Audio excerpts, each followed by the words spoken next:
دوستو، جب حضرت یوسف علیہ السلام کے بھائیوں کو حضرت یوسف علیہ السلام کو اپنے ساتھ لے جانے کے لیے حضرت یعقوب علیہ السلام سے اجازت ملی تو وہ وقت شام کا تھا۔ برادران یوسف اپنے والد سے اجازت پا کر نہایت مسرت اور خوشی کی حالت میں گھر پہنچے۔ ان کا عالم یہ تھا کہ خوشی کے مارے ساری رات جاگ کر گزار دی، یہاں تک کہ مؤذن نے حی علی الفلاح کی آواز دی۔ یہ لوگ خوشی سے تڑپ کر اپنے بستروں سے اٹھے اور ناشتہ پانی سے جلد فارغ ہو کر سب کے سب حضرت یعقوب علیہ السلام کی خدمت میں پہنچے اور ان سے کہا کہ آپ نے جو کل وعدہ فرمایا تھا اس کے افائے عہد کا بندوبست کیجیے۔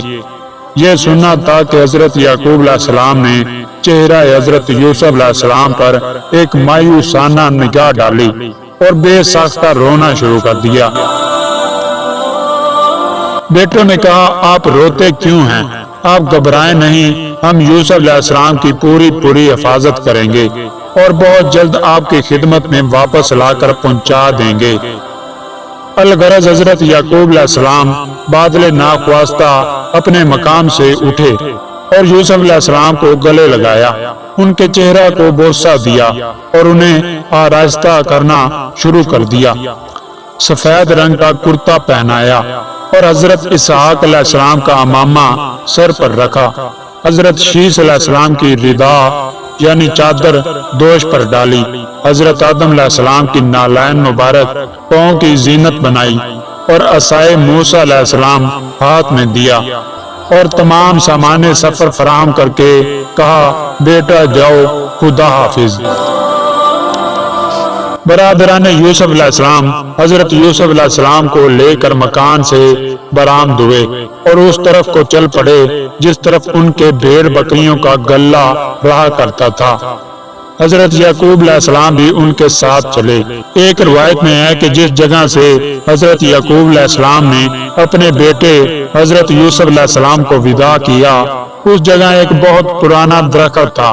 حضرت یعقوب علیہ السلام چلتے چلتے درخت کے نیچے ٹھہر گئے اور انہوں نے جھپٹ کر حضرت یوسف علیہ السلام کو سینے سے لگا لیا اور انتہائی بے قراری کی حالت میں چیخ مار کر روئے۔ پھر یہودا کی طرف متوجہ ہو کر بولے، اے یہودا، مجھے تجھ پر بڑا بھروسہ ہے، میں اپنے نور نظر لخت جگر کو تیرے سپرد کرتا ہوں اور امید قوی رکھتا ہوں کہ تو انہیں کوئی تکلیف نہ ہونے دے گا اور جلد سے جلد میرے پاس واپس لے آئے گا۔ اور پھر بڑی بے قراری سے یوسف علیہ السلام کی طرف متوجہ ہو کر فرمایا، بیٹا میں تجھے نہ بھولوں گا، تو مجھے فراموش نہ کرنا۔ اس کے بعد پھر بے قراری کے ساتھ یوسف علیہ السلام کو گلے لگایا اور بے پناہ گریہ کرتے ہوئے رخصت کر دیا۔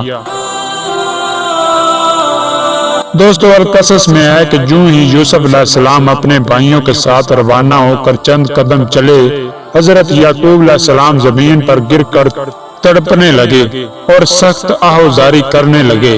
ان لوگوں نے جب ان کی یہ حالت دیکھی تو وہ پلٹ آئے اور ان کے گرد حلقہ کر لیا۔ جب حضرت یعقوب علیہ السلام کو ذرا سا افاقہ ہوا تو انہوں نے یوسف علیہ السلام کو گلے لگا کر سخت فریاد کی۔ پھر جب یہ لوگ روانہ ہونے لگے تو حضرت یعقوب علیہ السلام نے آخری بار یوسف علیہ السلام کو گلے لگایا اور ان کے کندھے پر منہ رکھ کر اتنا روئے کہ حضرت یوسف علیہ السلام کی قمیض مبارک تر ہو گئی۔ الغرض برادران یوسف علیہ السلام روانہ ہو گئے اور حضرت یعقوب علیہ السلام روتے پیٹتے واپس چلے آئے۔ جب تک ان لوگوں کو یعقوب علیہ السلام کا سامنا رہا، گلدستہ کی طرح یوسف علیہ السلام کو پیار کے ساتھ لیے جا رہے تھے، لیکن جو ہی ایک دوسرے کی نظر سے اوجھل ہوئے، برادران یوسف نے بساط محبت کو تہ کر کے رکھ دیا اور یوسف علیہ السلام کی طرف ظلم کا ہاتھ دراز کر کے انہیں خون کے آنسو رلا دیا۔ کوئی تماچے مارتا تھا، کوئی گھونسے مارتا تھا، کوئی کان کھینچتا تھا۔ اسی ہی عالم میں پیدل چلا رہے تھے اور کہتے جاتے تھے کہ اب بلاؤ چاند اور ستاروں کو کہ تمہاری مدد کریں۔ چاند ستارے خواہ میں آ سکتے ہیں اور مدد نہیں کر سکتے۔ اسی دوران میں پیاس کی شدت بڑھ گئی، پانی مانگا تو اس کے جواب میں تماچا ملا، اور وہ صراحی یعنی برتن جو حضرت یعقوب علیہ السلام نے ساتھ کر دی تھی ان کی نظروں کے سامنے توڑ دی گئی۔ آپ پر بھوک نے غلبہ کیا، کھانا مانگا، سخت جواب ملا۔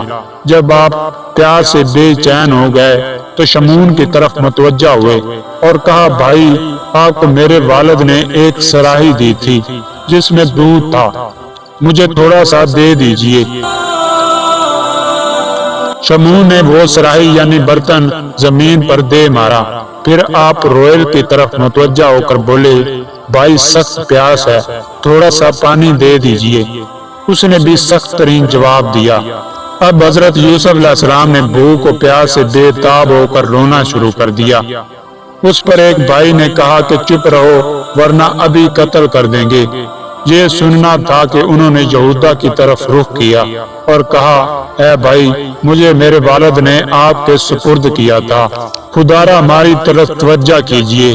یہ سن کر یہودا جو ان سب میں جری اور بہادر اور طاقتور تھا کہنے لگا، گھبراؤ نہیں، جب تک زندہ ہوں تمہیں کوئی قتل نہیں کر سکتا۔ غرضیہ کہ یہ لوگ اسی مقام پر پہنچے جو باروایت تبری اس جگہ سے تھوڑی دوری پر تھا جس مقام پر ان کے جانوروں کا غلہ رہا کرتا تھا۔ یہ وہ جگہ تھی جو بیت المقدس کی راہ میں پڑتی تھی، اور اسی جگہ ایک اندھا کنواں تھا، یعنی یوسف علیہ السلام کو اپنے بھیڑ بکریوں کے غلہ سے ایک فرسخ دور لے گئے اور انہیں تھکا کر ہلکان کر دیا۔ دوستو روضۃ الصفا میں ہے کہ چلتے چلتے یہ لوگ ایک مقام پر ٹھہر گئے اور کہنے لگے کہ اب اپنے مقصد میں کسی صورت سے کامیابی حاصل کی جائے اور یوسف علیہ السلام کو قتل کر کے نفس ہمارا کے سامنے سرخرو ہوا جائے۔ یہودا نے لوگوں میں قتل یوسف کا رجحان دے کر کہا، سنو میں قتل پر راضی نہیں ہوں، کیونکہ قتل بلا جرم و خطا نہایت اہم گناہ ہے۔ میری رائے یہ ہے کہ انہیں قتل نہ کرو بلکہ کسی اندھے کنویں میں ڈال دو، اس سے تمہارا مقصد بھی حاصل ہو جائے گا۔ اب رہ گیا یہ کہ اس پر کیا گزرے گی۔ اس کی دو صورت ہوگی، یا یہ کہ اسی کنویں میں ہلاک ہو جائے گا، یا کوئی مسافر اسے پا لے گا اور اپنے ہمراہ ساتھ لے جائے گا۔ اور میں اپنی رائے پر پوری شدت اور سختی سے عمل چاہتا ہوں۔ اگر تم نے میری بات نہ مانی اور یوسف علیہ السلام کو قتل ہی کرنا چاہا تو میں ان کو باپ کے پاس واپس پہنچا دوں گا، کیونکہ انہوں نے ان کو میرے ہی سپرد کیا ہے۔ یہ سن کر دیگر برادران یوسف نے یہودا کی بات مان لی۔